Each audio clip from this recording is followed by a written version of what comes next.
Bonjour à toutes et à tous, bienvenue dans ce nouveau numéro de Ski Mag. Qui n'a jamais envisagé de changer d'emploi? La reconversion professionnelle permet une deuxième vie, un deuxième souffle. Nous avons rencontré Virginie qui a sauté le pas. L'UVSQ, la Cité des métiers, deux acteurs du terrain répondront à nos questions. L'école Pop School nous expliquera quels sont les nouveaux métiers du numérique. Et puis deux élus du territoire nous renseigneront sur les possibilités offertes sur Saint-Quentin-en-Yvelines. C'est parti!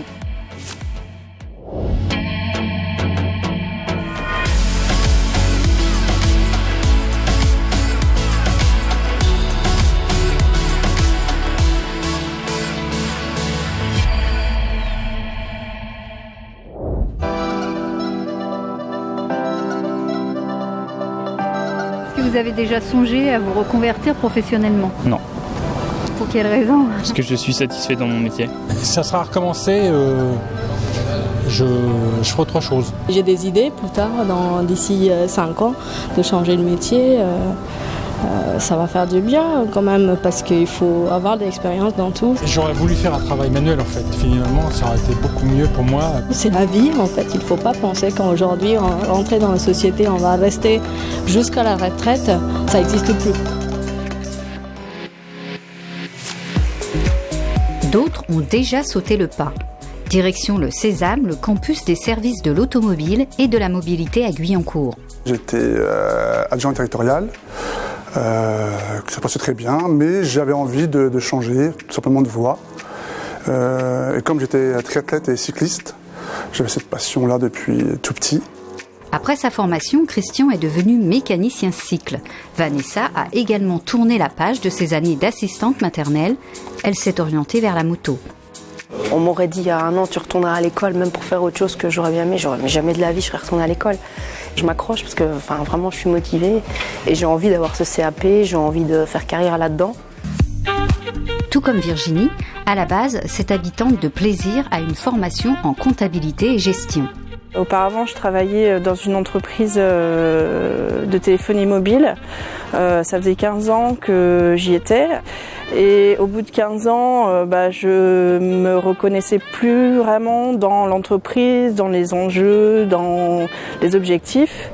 Virginie va profiter d'un plan de départ au sein de son entreprise pour sauter le pas et effectuer un bilan de compétences. Ce bilan de compétences, en fait, a montré m'a remotivée, m'a redonné confiance en moi. Il a appuyé un certain nombre de qualités que je pouvais avoir et surtout, il a redéterminé mon profil. Financée par son ex-employeur dans le cadre du plan de départ volontaire, elle se lance dans une licence professionnelle à l'IUT Descartes à Paris. Mais que faire de cette licence ? Pour avoir un poste qui m'intéresserait au niveau des missions, c'était plus intéressant pour moi de poursuivre. J'ai trouvé un master ici à l'UVSQ. Cette ancienne élève de l'UVSQ est retournée sur les bancs de la fac 20 ans après. Dossier de financement, dossier de candidature, Virginie intègre un Master 1, puis un Master 2. Oui, c'est tout à fait possible si tant est qu'on s'en donne les moyens. Alors aujourd'hui, je suis chef de projet dans une association située au Mureau et qui travaille sur le développement durable. Je me sens très bien, épanouie, valorisée et je sais pourquoi je me lève le matin. L'Université de Versailles-Saint-Quentin offre un peu plus de 200 formations, de la licence jusqu'au master, en passant par des titres d'ingénieur et des DUT. Toutes sont ouvertes à la reconversion professionnelle. Chaque année, nous avons 2000 stagiaires, on appelle ça des stagiaires, donc des personnes qui viennent reprendre leurs études à l'université, donc soit sur des programmes longs, diplômants, soit sur des programmes plus courts de spécialisation. Management, gestion, droit, sciences politiques, les formations sont ouvertes pour des personnes déjà en poste qui souhaitent compléter leurs compétences ou changer de métier. Demandeurs d'emploi, indépendants, salariés du public ou du privé se forment à l'université. Mais il y a des formations qui sont faites en accord avec son service RH. Donc l'entreprise constate qu'elle a un besoin en compétences qui manque et donc elle va envoyer un certain nombre de personnes, de collaborateurs en formation, soit sur des formations qui existent, soit l'entreprise peut même co-concevoir avec l'université une formation qui va répondre précisément à ses besoins. D'autres, en accord avec leur entreprise, obtiennent un congé pour se former durant 1 an ou 2 et apprendre un nouveau métier ou monter en compétences. Même sans bac, l'université, c'est possible. Les cours du soir permettent d'obtenir un diplôme équivalent, le diplôme d'accès aux études universitaires. Autre possibilité pour obtenir un diplôme, la validation des acquis de l'expérience. Une expérience forgée par des années passées en entreprise, le candidat monte un dossier, passe devant un jury, il peut obtenir une licence ou un master. Une vraie reconnaissance des compétences professionnelles qui permet aux salariés d'évoluer dans leur carrière et d'obtenir des postes à plus grande responsabilité. L'UVSQ est aussi la seule université du territoire à avoir un centre de bilan de compétences intégré. Le territoire regorge de partenaires vers lesquels se tourner en cas de reconversion professionnelle. La Cité des métiers attrape elle un d'eux. Comment ça marche? Réponse avec Christiane Buisson.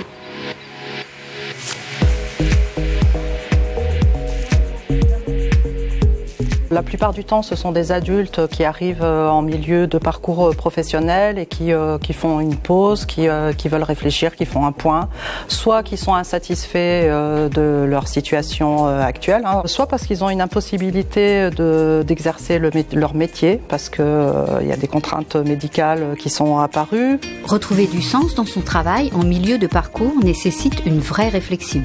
Une reconversion réussie, je dirais que c'est une reconversion pour laquelle on a pris le temps. Pourquoi entamer cette démarche? Je veux prendre du temps pour éviter d'en perdre. On encourage vraiment les personnes à se poser pour mener une réflexion qui soit pertinente et qui puisse déboucher sur une réelle activité professionnelle. Ici, différents ateliers sont proposés pour rebondir après un échec, pour s'appuyer sur ses propres ressources et son potentiel, pour effectuer un bilan de compétences ou pour s'orienter vers une validation des acquis de l'expérience. Une fois tous les 2 mois, la Cité des métiers accueille aussi le Forum Santé et Emploi de la CRAMIF pour mener les personnes qui sortent d'arrêt maladie vers un nouveau projet. Les choix qu'on fait aujourd'hui, ils sont valables peut-être pour, 5-8 ans, les années qui viennent, mais les choses bougent tellement vite qu'on est tous amenés à croiser d'autres chemins. Pour qu'une reconversion fonctionne, une enquête métier est indispensable. Les métiers du numérique, notamment, offrent de vrais débouchés. Nous sommes allés dans les locaux de Pop School, installés depuis peu à Elancourt. Le centre de formation ouvrira ses portes au public le 14 octobre, en même temps que commenceront les premières formations au métier du numérique. Un secteur qui a le vent en poupe. Mais peut-on tous devenir informaticiens? On a besoin d'un esprit logique, on a besoin de personnes qui sont à l'aise avec les outils numériques, mais de manière générale, et on a besoin de personnes qui vont avoir une grande autonomie, puisqu'en fait, comme les technologies deviennent obsolètes au bout de quelques années, quand on rentre dans ces professions, on va se former toute sa vie par soi-même. En octobre prochain, 2 formations seront proposées par Pop School. Data Security Helper pour une formation d'assistant de sécurisation des données, un certificat Ethical Hacker, le pirate éthique, très recherché au milieu professionnel, sera délivré à l'issue du stage. La deuxième formation est celle de fabricant d'objets connectés. IoT Maker débouchera sur un titre professionnel de technicien de test et de prototype. Profil manuel et technique recommandé. Aucun prérequis de niveau n'est exigé en dehors de la motivation et la détermination. En 6 mois, les apprenants auront un niveau Bac+2. Durant ces formations, de vrais projets sont d'ailleurs mis en œuvre. Les stagiaires du Pop School lillois ont mis en place un système d'arrosage automatique d'un stade. Résultat, 200 000 litres d'eau par an d'économisés. C'est ce genre de démonstration qui aidera les entreprises, je pense, à comprendre que les gens qui sont formés chez nous sont tout à fait opérationnels. Autre candidat à attirer, les femmes. La transformation numérique du monde a besoin des femmes. Aujourd'hui, plus de la moitié des utilisateurs du numérique sont des utilisatrices et il y a encore 80% de ceux qui font le numérique qui sont des hommes. Les entreprises ont vraiment besoin de rééquilibrer cette chose-là et donc les opportunités pour les femmes sont absolument extraordinaires. Mesdames, les portes du numérique vous sont ouvertes. L'emploi et la formation sont une priorité sur le territoire saint-quentinois. De nombreux rendez-vous ont lieu tout au long de l'année entre les Saint-Quentinois et les acteurs du monde économique. Nous avons rencontré 2 élus en charge de ces 2 thématiques. L'UVSQ, l'Estaca, 3IS, le Nôtre, le lycée Hôtelier, autant de grandes écoles qui facilitent la reconversion sur le territoire saint-quentinois. Nous balayons un panel très important pour tout ce qui concerne la reconversion ou la formation professionnelle, puisque chacun de ces acteurs est amené à proposer des reconversions ou des formations supplémentaires. Depuis 2017, l'agglomération a créé son campus numérique afin de répondre aux besoins des entreprises. Ainsi, 7 écoles se sont installées sur le territoire. 13 formations sont aujourd'hui proposées. L'agglomération met un point d'honneur sur tout ce qui a trait au développement économique. Il y a une demande très importante sur le numérique.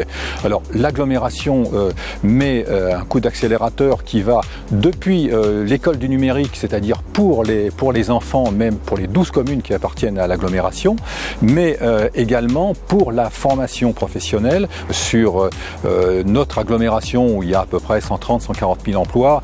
Il semblerait qu'il y ait près de 10 000 postes non pourvus, ce qui est énorme, mais ce sont des postes qui sont aussi bien dans le numérique, majorité ici, mais on peut avoir aussi des postes non pourvus sur d'autres professions, comme par exemple tout ce qui a trait à l'hôtellerie.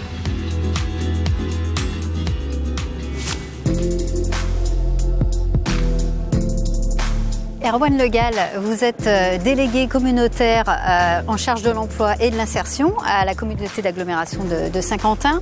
La reconversion professionnelle aujourd'hui, c'est une réalité? Ah oui, c'est une réalité pour plusieurs raisons. La première, parce que les gens ont envie de changer d'emploi, de métier, et on sait que dans une carrière, on peut même changer avoir jusqu'à 10 orientations tout au long de sa vie. Mais de changer de métier, c'est, je crois, 2,6 ou 2,8 fois. Voilà. Avec les changements et les pans d'intelligence artificielle et numérique, et bien évidemment, des gens se prennent en main, en charge très rapidement pour changer de métier. Donc oui, quelque chose qui est une évidence. On est en pleine mutation de l'emploi, bien sûr. D'accord. Et du coup, l'emploi, la formation, c'est quand même une priorité sur Saint-Quentin-en-Yvelines. Il y a quantité de rendez-vous qui sont mis en place. Quels sont-ils? Ah oui, alors nous avons plein de rendez-vous mis en place. D'ailleurs, pour information, nous avons eu 38 rendez-vous en 2019. Voilà, et on n'a pas fini l'année. Mais c'est conséquent. C'est conséquent. Et on a mis surtout en place en piste pour l'emploi, enfin ski emploi maintenant, oui. Voilà, qui a un rendez-vous qui dure toute une journée, où des centres de formation peuvent venir, évidemment, où il y a de la communication aussi pour le changement de vie par rapport à son activité professionnelle. Et puis nous avons mis également un site en ligne, Ski Emploi, qui est l'écho de ce bel et gros événement, mais c'est surtout aussi pour les gens que ça permet de regarder ce qui s'y passe sur le territoire. Et pour information, parce que ça c'est vraiment un scoop, nous avions un objectif en septembre, donc 1er septembre, à peu près de 2000 inscriptions de candidats. Nous en sommes à 7400. Voilà, ce qui prouve que c'est une vraie demande, un vrai besoin, on ne s'est pas trompé. Alors ça nécessite aussi un vrai pôle de formation, notamment avec des grandes écoles sur le territoire, pour répondre aujourd'hui aux besoins des entreprises. Oui, tout à fait. Donc nous avons des grandes écoles, vous l'avez dit, nous avons l'université, nous avons mis en place l'école du numérique parce qu'il y avait des besoins sur certains secteurs d'activité. Les grandes écoles, on doit en faire venir d'autres. Sur l'université, on est rentré encore mieux qu'avant dans le classement de Shanghai et on a réussi à avoir une bonne place. Donc oui, on est attentif à tout ça. La particularité des grandes écoles, c'est lorsque les jeunes sortent avec un diplôme, nous devons tout faire pour les garder ici. Voilà, ça c'est l'enjeu. D'accord. Alors vous parliez tout à l'heure de ce rendez-vous au Vélodrome, le ski emploi. Il y aura forcément, vu son succès, un 3e rendez-vous en avril prochain. C'est incontournable. Oui, il y aura une 3e session. Les services sont déjà en train de travailler dessus. J'ai donné un certain nombre de principes sur le thème, sur la dynamique à mettre en place. Voilà. D'accord, très bien. Le rendez-vous est pris. Merci beaucoup en tout cas. Merci à vous. Ski Mag, c'est terminé. Vous savez désormais tout sur la reconversion professionnelle. À très bientôt. Ciao.